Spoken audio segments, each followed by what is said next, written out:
नाशिक या मोठ्या महानगरीमध्ये आज या ठिकाणी मोर्चा धडकलेला आहे। नक्कीजी मी तुमचं थोडंसं अभिनंदन याच्यासाठी करेन। या महाराष्ट्रामध्ये अखिल भारतीय आदिवासी विकास परिषदेच्या वतीनं कैलासवासी माजी मंत्री बापूरावजी म्हणावे आणि कैलासवासी नेते या सह्याद्रीच्या या दऱ्याखोऱ्यातले आदरणीय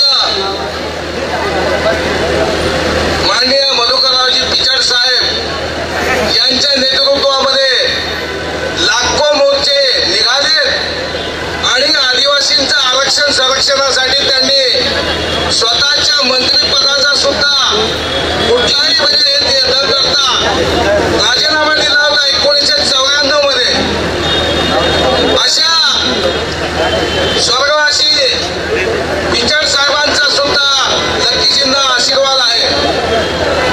या ठिकाणी तुम्हाला एक सांगतो का मागच्या वेळेस या नाशिक ते मुंबईपर्यंत ज्यावेळेस आदिवासींच्या हक्कासाठी आणि आरक्षणासाठी देवेंद्र फडणवीसनी अशाच पद्धतीनं धनगर समाजाला आदिवासीमध्ये घेतो म्हणून फतवा काढला होता आणि त्यावेळेस त्यांना सांगितलं गेलं का तुम्हाला मी आदिवासीमध्ये समाविष्ट करून घेणार।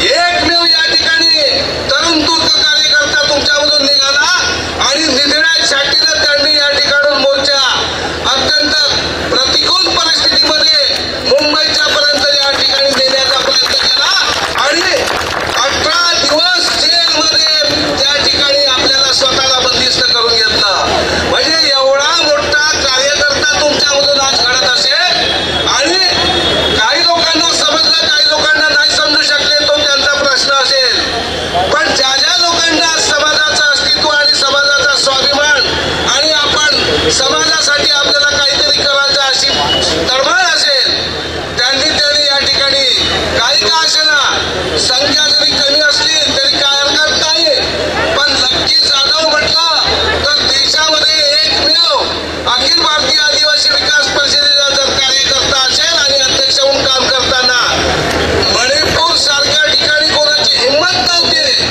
त्या ठिकाणी सुद्धा जाऊन त्यांच्या तिथल्या आमच्या आया बहिणीचं आसव पुसण्याचं काम जर कोणी केलं असेल तर लक्की भाऊ जाधवने केलं हे या ठिकाणी मी तुम्हाला सांगायला आलो आहे। या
बंजारा हा त्यांनी सांगितलेलंच आहे, अनेकांच्या मुखामधून निघालेला आहे की तो समाज बाहेरच्या राज्यात बाहेरच्या देशातला आलेला मिठाच्या व्यापारी म्हणून आला आणि या ठिकाणी तो व्यापार करता असताना या ठिकाणी आदिवासीमध्ये मालक होऊ पाहत आहे.